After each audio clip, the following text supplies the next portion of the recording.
करती है और अभिषेक करके गांव के बाहर तालाब है वहां विसर्जन करने जाती है। भगवान की कृपा हुई भोलेनाथ की और घुसमा के एक सुंदर बालक हुआ। बालक बड़ा हुआ, बड़ा होने के बाद बालक का पाणी ग्रहण विवाह हो गया। अब घुसमा की जो सगी बहन सुदेहा, उसको अपनी बहन से ईर्षा हो गई, क्योंकि ब्राह्मण देवता का मन उधर थोड़ा ज्यादा चला गया, तो बस ईर्षा हो गई। तो उसने घुसमा के सोते हुए बालक के टुकड़े कर दिए। सुदेहा ने, सगी मौसी ने। सौतिया डाहे बड़ा विचित्र होता है। अब सौतिया डाहे के चक्कर में उस बालक को मार दिया, उसके टुकड़े कर दिए और टुकड़े करके बोरी में भरा और तालाब में छोड़ दिया। घुसमा रोज ही शंकर जी बनाती थी, पूजा करती थी। अब बालक मर चुका है, लेकिन आज भी घुसमा ने शंकर जी बनाए, पार्थिव बनाया। सावन का महीना चल रहा था और आज भी पूजन किया। और आज जब संध्या के समय तालाब में विसर्जन करने गई तो घुसमा के मुख से एक शब्द निकला, लेना था तो दिया क्यों। बस इतना बोली थी। घुसमा के नेत्र सजल हो गए। घुसमा पलट के घर की ओर आने लगी तो आवाज तालाब के अंदर से निकली, मां मां। जब तालाब के अंदर से आवाज निकली, पलट कर देखा तो मेरा पुत्र, मेरा बालक आ रहा है। जो ही देखा, कहा पुत्र तुम कैसे बच गए। तो शंकर जी वहीं प्रकट हो गए। घुसमा ने प्रणाम किया। शंकर जी बोले, तेरी बहन की करामात है, तेरी बहन ने ही तेरे पुत्र को मारा है। मैं श्राप देता हूं कि आज से वो पत्थर की हो जाएगी, और कहो तुम उसको और ठीक करो। घुसमा बोली, बिल्कुल नहीं महाराज, बस बस ये मत करिए। तो महाराज घुसमा की तपोबल से प्रसन्न होकर के जब भोलेनाथ प्रकट हो गए और कहा वरदान मांगो, तो आज घुसमा ने कहा, उस मां ने कहा एक काम करो सरकार, आप यहीं विराजमान हो जाओ। तो भोलेनाथ वहीं विराजमान हो गए और नाम पड़ गया, घुसमा के नाम से नाम पड़ गया घुसमेश्वर महादेव। बोले घुसमेश्वर महादेव भगवान की जय। अब जो घुसमा की बहन है सुदेहा, वो पत्थर की हो गई। अब आप घुसमेश्वर दर्शन करने जाएं तो ऐसा नियम है, घुसमेश्वर भगवान का दर्शन करें। तो महाराज घुसमा ने कहा था कि मेरी बहन का भी कल्याण हो। तब शिव जी ने कहा कि जो यहाँ दर्शन करने आएंगे वो शिला को स्पर्श नहीं करेंगे तो उनकी यात्रा अधूरी मानी जाएगी। बाहर शिला पड़ी है सुदेहा की। तो बोले जो भी यहाँ आए दर्शन करने, इसको स्पर्श करेंगे तो यात्रा पूरी, नहीं तो रास्ता भटक जाएंगे। इसलिए घुसमेश्वर जाएं तो शिला को स्पर्श करें। इस प्रकार 12 ज्योतिर्लिंगों की ये पावन कथा हम लोग रसपान कर रहे थे। आगे कथा में एक दिन नारायण ने विचार किया, मैं शंकर जी का पूजन करना चाहता हूं। और कैसे करना चाहता हूं? 1000 कमल पुष्पों से करना चाहता हूं। नारायण ने निश्चित किया, 1000 कमल पुष्प मंगाए और शिव जी का शिवार्चन प्रारंभ किया है। नारायण श्री हरि विष्णु पूजन कर रहे हैं। सेवो हरो मृडो रुद्र पुष्कर पुष्पलोचना अर्थिगम्या सदाचारा सर्वशंभु महेश्वरा। अब नारायण ने पूजन किया, पुष्प मंगाए 1000, तो 999 चढ़ा दिए बाबा को। एक कमल पुष्प अदृश्य हो गया, नहीं मिल रहा था, बाबा ने छुपा लिया। तो नारायण ने सोचा कि कमल पुष्प कहाँ गया। तो नारायण ने सोचा मेरे नेत्र भी तो कमल है, नारायण के तो नेत्र भी कमल है, कर भी कमल है, मुख भी कमल है। तो नारायण ने अपने नेत्र में तलवार लगाई और जो ही निकालने लगे, शिव जी ने हाथ पकड़ा, क्या कर रहे हैं आप, लीजिए ये है पुष्प। शिव जी ने पुष्प दे दिया। तब नारायण ने पुष्प अर्पित किया। इस प्रकार नारायण ने 1000 पुष्पों से शिव जी का शिवार्चन किया। भैया ऐसा भी उल्लेख है कि जब द्वारकाधीश का विवाह हो गया ना, तो द्वारकाधीश कोई संतान नहीं हुई। विवाह कितने हो गए थे? 16,108, संतान एक भी नहीं। तब द्वारकाधीश ने समस्त रानियों के साथ बैठ करके 11 दिन तक निरंतर पार्थिव बनाकर शिवार्चन किया।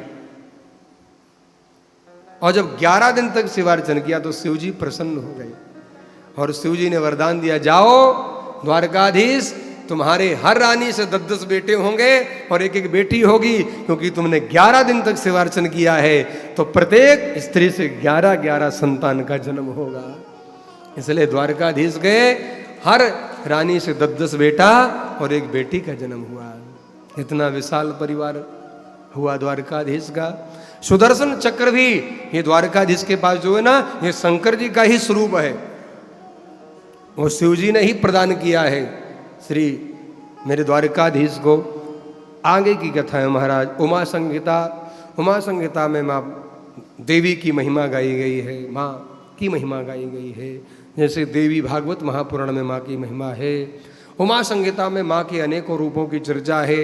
जैसे आप दुर्गा सप्तशती पढ़ते हो ना, तो दुर्गा सप्तशती में अनेकों, चंडिकासुर, महिकासुर, इन सबका, चंडमुंड महिकासुर सभी का माँ ने उद्धार किया, मर्दन किया है, सभी को दंड दिया। फिर उसके बाद कैलाश संहिता है।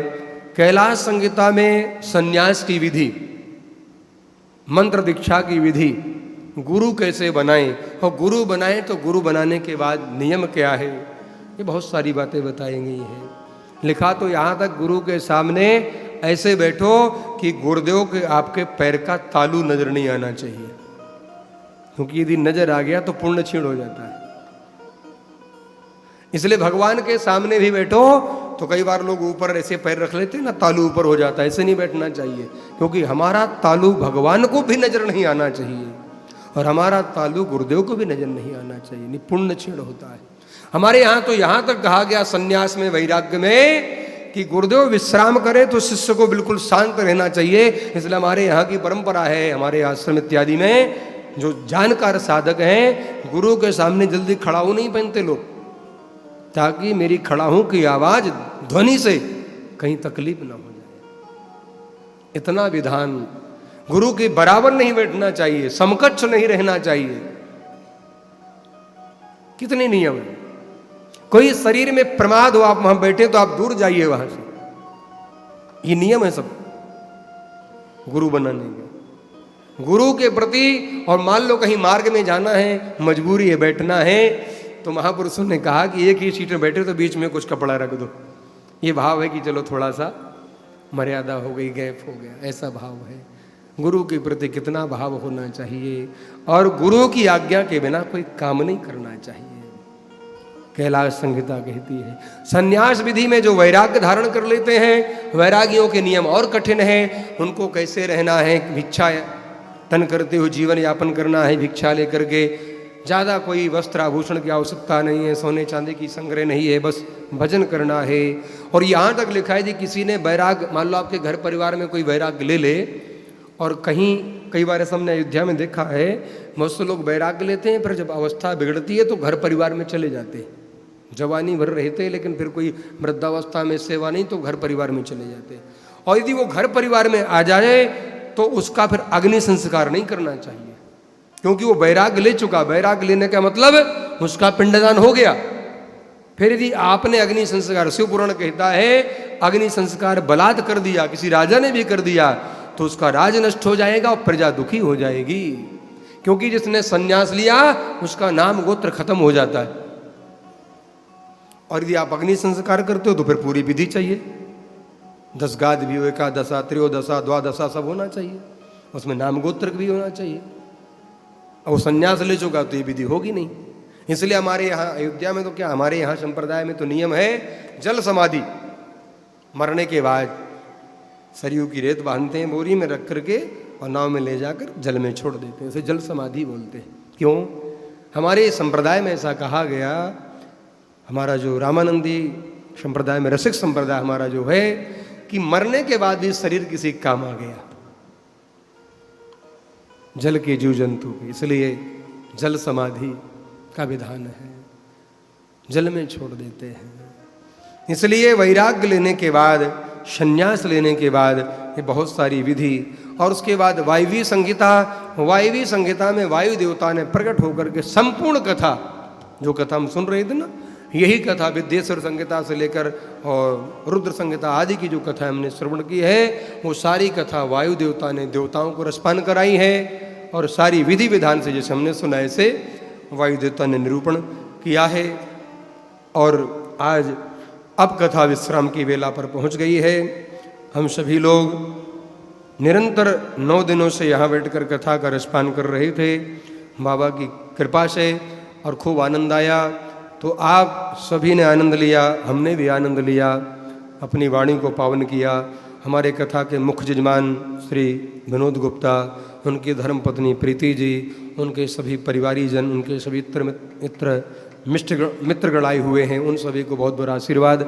हमारी संस्था के सभी ट्रस्टीगण और आए हुए सभी भक्तगण जो भी आए हैं, जहाँ से भी आए हैं, बाहर से सभी से, कोई दिल्ली से, कोई नोएडा से, कोई लखनऊ बहराइच से, सभी जगह से जो जो पधारे हैं, उन सभी को बहुत बड़ा आशीर्वाद, बधाई कि आपने ऐसी सुंदर कथा ऐसी जगह में, मैं बार बार कहता हूँ आप घर में करवाओ, नगर बस्ती में करवाओ कथा तो वो भी हो जाएगी, लेकिन आप वहाँ अनेकों कथाएं करवाना, सैकड़ों कथा करवा लेना, और उस सैकड़ों कथा पर ये कथा भारी पड़ेगी।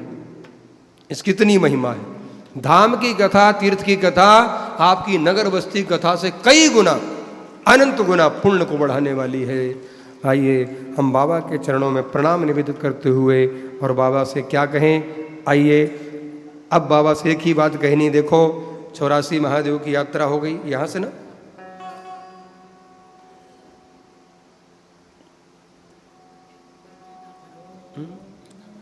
₹1100 की धनराशि जुगल किशोर गुप्ता जी बहराइच के द्वारा प्राप्त हो रही है गौशाला के लिए। बहुत बहुत साधुवाद, बधाई।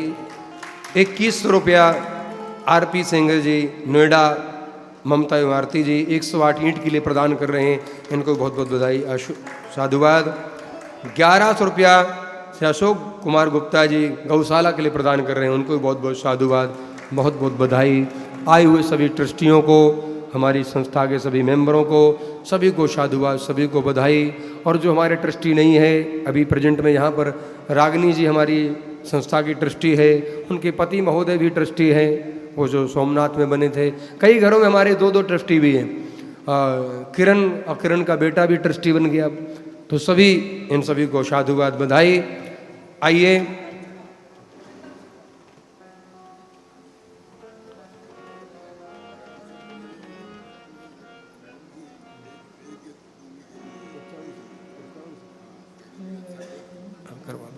पंडित से करवा दो। हमारे अमरजीत शर्मा जी जो नोएडा से आए हैं, उनकी बहन जी रंजना शर्मा जी अपनी तरफ से 5100 रुपया 1 गज भूमि के लिए दान दे रही है, उनको भी बहुत बहुत साधुवाद, बहुत बहुत बधाई। सभी ने सहयोग किया निर्माण के लिए भी और भूमि के लिए भी। और आगे सभी लोग, रागिनी पोरवाल जी हमारी संस्था के ट्रस्टी भी हैं और इनके पतिदेव भी ट्रस्टी हैं। अब इन्होंने आज पुनः 10,200 रुपया 2 गज भूमि के लिए नेमी शरण में लेने के लिए दान कर रही है, इनको भी बहुत बहुत साधुवाद, बहुत बहुत बधाई। आइए अब हम भोले बाबा से एक ही प्रार्थना करें, आप सभी लोग आनंद लें, सभी माताएं बहनें। तीसरा बोले शंकर भगवान की। क्या कहेंगे? बाबा 84 महादेव का दर्शन हो गया, कथा भी हो गई, आपका भी दर्शन मिला। फिर कभी अवसर मिलेगा तो फिर आपके चरणों में आएंगे। तो एक ही बात कहनी है, तेरे संग में रहूंगे ओ भोलेनाथ, तेरे संग में रहूंगी ओ भोलेनाथ। ये भजन ऐसे नहीं होगा। सभी लोग खड़े हो जाएं। इसके बाद हवन करना हम सभी को, और आज की आरती हवन के बाद होगी। आज की आरती हवन के उपरांत ही होगी। तेरे संग में रहूंगी ओ भोलेनाथ, तेरे संग में रहूंगी ओ भोलेनाथ, तेरे संग में रहूंगी ओ भोलेनाथ, तेरे संग में रहूंगी ओ भोलेनाथ, ओ भोलेनाथ, ओ भोलेनाथ, ओ भोलेनाथ, ओ भोलेनाथ, ओ भोलेनाथ, ओ भोलेनाथ, ओ भोलेनाथ, ओ भोलेनाथ, रहूंगी, ओ भोलेनाथ तेरे संग में रहूंगी, तेरे संग में रहूंगी, ओ भोलेनाथ तेरे संग में रहूंगी, ओ भोलेनाथ।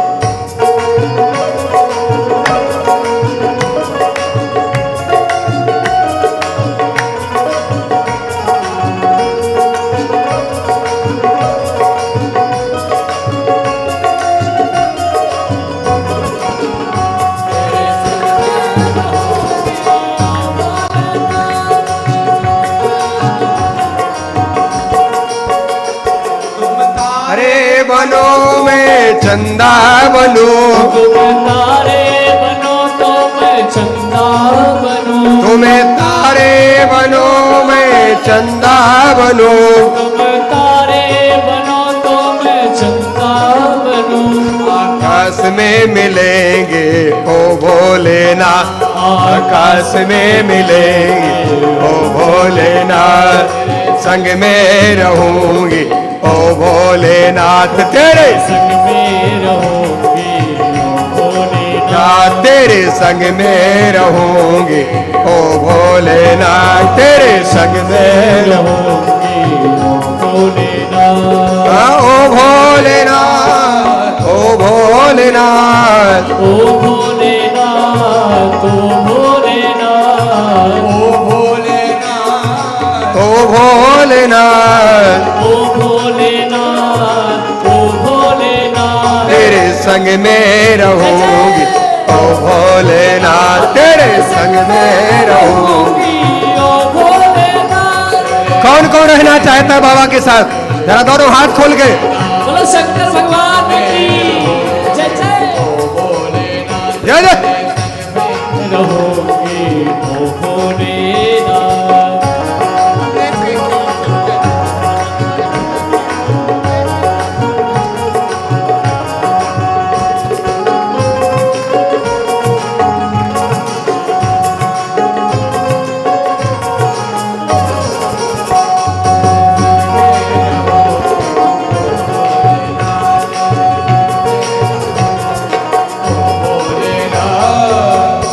तुम्हें पानी बनो मैं मछली बनूं, मैं पानी बनो तो मैं मछली बनूं, तुम्हें पानी बनो तो मैं मछली बनूं, तुम्हें पानी बनो तो मैं मछली बनूं, तुम्हें पानी बनो तो मैं मछली बनूं, तुम्हें पानी बनो तो मैं मछली बनूं।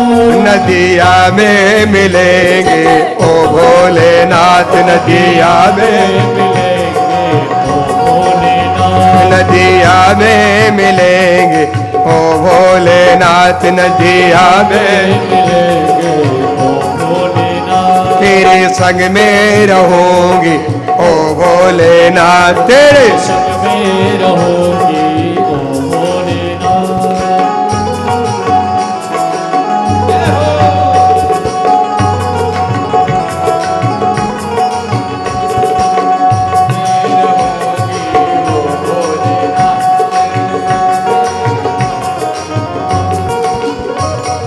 फूले बनो तो मैं खुशबू बनो, तो फूले बनो तो मैं खुशबू बनूं, तुम्हें फूले बनो तो मैं खुशबू बनो, तुम फूल बनो तो मैं खुशबू बनूं, तुम्हें फूले बनो तो मैं खुशबू बनो, तुम्हें फूल बनो तो मैं खुशबू बनूं। डाली में मिलेंगे ओ भोलेनाथ, डाली में मिलेंगे ओ भोलेनाथ,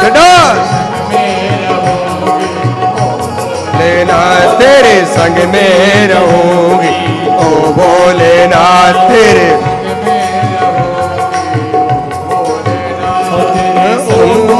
भोलेनाथ, ओ भोलेनाथ, ओ भोलेनाथ, ओ भोलेनाथ, ओ भोलेनाथ, ओ भोलेनाथ, ओ भोलेनाथ, ओ भोलेनाथ। तेरे संग में रहूंगी ओ भोलेनाथ, तेरे संग में रहूंगी